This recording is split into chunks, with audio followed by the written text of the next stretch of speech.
Shinji, crank that, soldier boy. Soldier boy tough. मुझे कोई एक बार भी ला दे बस ये मेरी ख्वाहिश है मेरी मरने से पहले ख्वाहिश।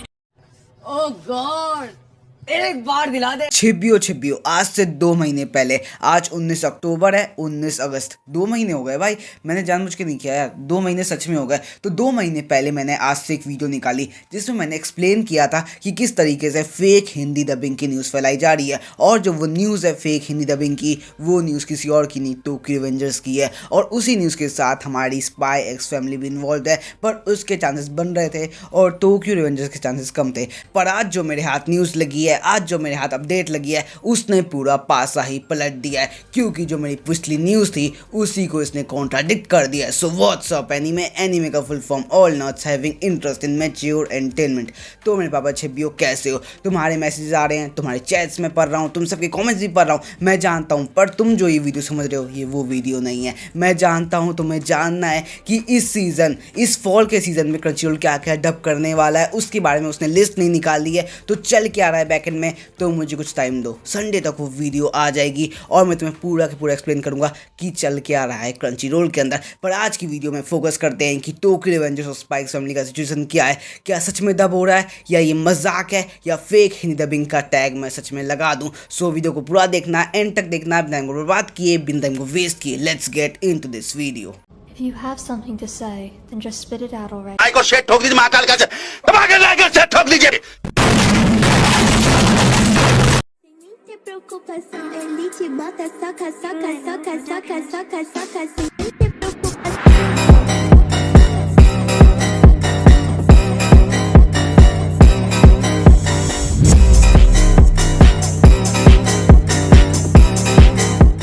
छिबियो ये बात मैंने आज से 2 महीने पहले भी कही थी कि हमारा म्यूज़ इंडिया स्पाइक्स फैमिली को डब करना चाहता है, क्योंकि जो म्यूज़ इंडिया है उसने काफ़ी बड़े बड़े स्टेप्स एक ही साल में लिए हैं। सबसे पहले हमारे एनीमे के ऊपर हिंदी के सबटाइटल्स डालना, दूसरा एक एनीमे मूवी को खुद रिलीज़ देना पीवीआर के साथ मिलके, और वो मूवी और कोई नहीं, वो थी हमारी स्कारलेट बॉन्ड, हमारे that time I got regarded as a slime का स्कारलेट बॉन्ड वाली मूवी, और फाइनली हिंदी डब करना। तो काफ़ी साइबर स्टेप्स ले रही हैं और उनको टाइम लग रहा है, पहला स्टेप लेने में, दूसरे में, और अब हिंदी डब जैसा चीज़ काफ़ी टाइम मांगता है। तो बेशक हिंदी डब आएगा और अब तक आ भी जाना चाहिए था अक्टूबर में, पर आ नहीं रहा है। हो सकता हो डिले हो, और जब हमारा स्पाइक्स फैमिली का जो सीज़न 2 चल रहा है ख़त्म हो जाए, उसके बाद शायद सीज़न 1 का हिंदी डब आए। तो तुम अपने होप्स को बहुत ज़्यादा अप मत रखना, हो सकता हो टाइम थोड़ा और लगने वाला हो।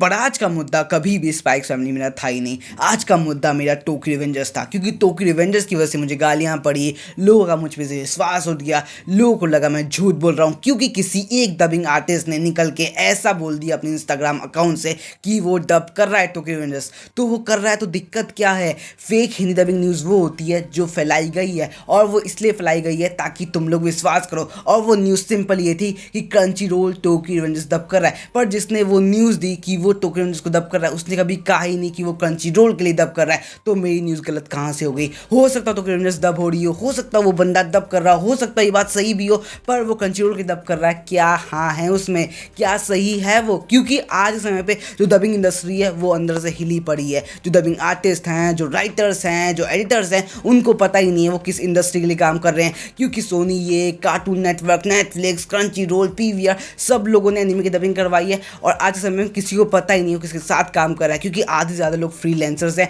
उनको जो काम दे दिया गया वो लोग करते जा रहे हैं। और इसी कारण किसी का भी बता पाना कि वो किस ओटीटी प्लेटफॉर्म पे आएगा आज समय मुश्किल है। और जो मुझे लगता है कि टोक्यो रिवेंजर्स किस पे आ सकता है, वो सबसे ज़्यादा चांसेस वाला प्लेटफॉर्म है डिज्नी प्लस हॉटस्टार। और ऐसा इसलिए क्योंकि जो सीज़न 2 है, जो सीज़न 3 है टोक्यो रिवेंजर्स का, वो दोनों के दोनों हमारे डिज्नी प्लस हॉटस्टार पर टेलीकास्ट हुआ है, और पूरे के पूरे राइट्स हैं हॉटस्टार के पास उसको डब करवाने के। जैसे हमारी समर टाइम रेंडिंग को डब करवाया, जैसे क्या बताऊं नाम उसका, डॉनफॉल को डब करवाया, या हमारी आवासाई को डब करवाया, या जैसे अभी ब्लैक क्लोवर को डब करवा रहा है, तो वैसे के वैसे ही हमारा Disney plus Hotstar Tokyo Revengers को डब करवा सकता है। पर अगर डिज्नी प्लस हॉटस्टार करवा रहा है तो वो सीज़न 1 को नहीं करवा सकता है, पर अगर क्रंचीरोल वाले करवा रहे हैं तो वो सीज़न 1 को करवा सकते हैं। तो सही कौन है, क्रंचीरोल या डिज्नी प्लस हॉटस्टार? क्या बात कर रहे हैं?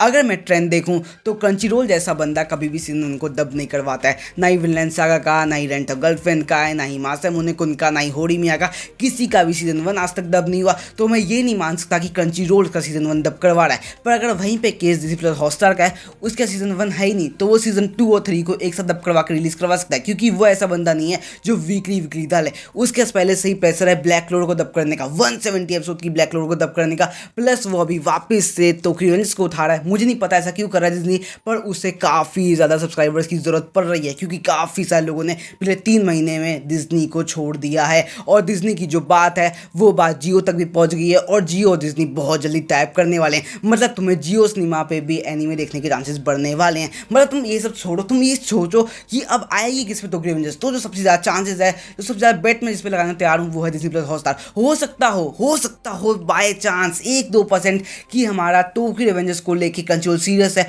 और वो सीजन 1 को बस डब करके अपने ऐप पे डाल दे। पर चांसेस ज़्यादा किसके हैं, किसका पलड़ा ज़्यादा भारी है, वो है डिज्नी प्लस हॉटस्टार। सीजन 2 उसके पास है, 3 उसके पास है, ट्रेंड में 3 अभी चल रहा है। और अगर सीजन 3 अभी डब में आता है तो लोग देखेंगे भी, लोग चेकआउट भी करेंगे और साथ ही साथ कंपेयर भी करेंगे जैपनीज ऑडियो के साथ, क्योंकि कंपेयर करना सबको पसंद है। पर आज की वीडियो का कंक्लूजन क्या हुआ, आज की वीडियो का हैप्पी एंडिंग क्या हुआ, तो वो यही हुआ कि हम 2 महीने पहले भी अंधेरे में थे, आज हम अंधेरे में हैं। क्रंचीरोल चाहता तो वो 2 महीने के अंदर डब करके डाल देता, और जो आज जो हाइप चल रही है, जो बज़ चल रहा है, उसका फायदा उठाता। क्योंकि सीजन 2 उसके पास नहीं है, सीजन 3 उसके पास नहीं है, तो उन दोनों बज़ और हाइप का फायदा उठा के वो सीजन 1 डालता, और जो न्यू कमर्स हैं, जो न्यू एनिमे वॉचर्स हैं, वो जाके उसके ऐप से हिंदी डब देखते और सीजन 2 और सीजन 3 जैपनीज में डिज्नी प्लस हॉटस्टार से देखते। पर ये मौका क्रंचीरोल ने गवा दिया। तो पूरा का पूरा जो मेरा 100% बेट है वो डिज्नी प्लस हॉटस्टार पे चाहता है कि सीजन 2 सीजन 3 पूरा के पूरा टेलीकास्ट होने के बाद हमारे हिंदी डब में डिज्नी प्लस हॉटस्टार डाल देगा। और अगर नहीं डालता है, अगर क्रंचीरोल डाल देता है, तो कहानी कुछ और ही है। तुम क्या सोचते हो, तुम्हें क्या लगता है, सबके बारे में नीचे दिए गए कमेंट बॉक्स में जरूर बताना। सो आज की वीडियो ही रैप अप करना चाहूंगा। उम्मीद करूंगा आज की वीडियो तुम्हारी लाइफ में नई वैल्यू, नई लेसन कुछ ना कुछ तो ऐड किया हो तो वीडियो को लाइक करना, चैनल सब्सक्राइब करना, ना शेयर जरूर करना इस वीडियो को। तुम लोग मिले ऐसे ही वीडियो के साथ। तब तक के लिए जय हिंद, जय भारत, वंदे मातरम।